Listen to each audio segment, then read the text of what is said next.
বিয়ের 8 বছর বাচ্চা হইতো না, তারপর বাচ্চা হয়েছে। জীবনে আমাদের কাছে কোনোদিন আসে নাই, সে গতকাল বোধহয় আসছে এখানে এই বোন।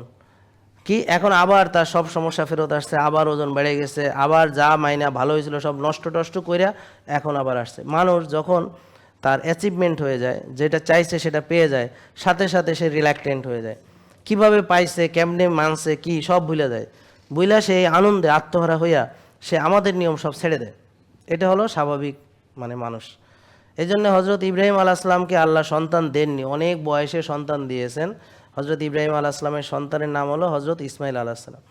তারপরে আল্লাহ দেখলেন যে এই সন্তান পাইয়া সে এত খুশি, একে আমার চেয়ে বেশি ওর সন্তানরে ভালোবাসতেছে কিনা। আল্লাহ এই জন্য তাকে একটা পরীক্ষা নিলেন, বললেন যে তুমি নিজের সন্তানকে কুরবানি করো, প্রিয় জিনিসকে কুরবানি করো। তো তার জীবনে প্রিয় জিনিস এটা আছে।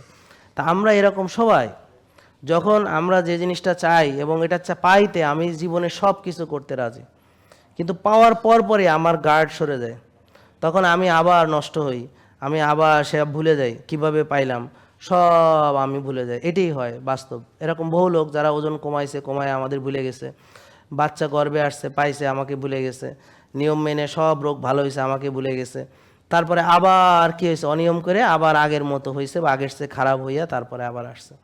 এটা আমরা প্রতিদিন ফেস করি। এখানে অনেকে আছে হয়তো বলবে না, স্বীকার করবে না যে হ্যাঁ আমি একসময় আপনার মাইনে ভালো ছিলাম, তারপর অনেক দিন মানি নাই, আজকে আবার আসছি কারণ আমি বুঝছি এটা ভুল হয়েছে। এরকম এখানে আছে। জেকে লাইফস্টাইল লিমিটেড, ওষুধ মুক্ত সুস্থ জীবন।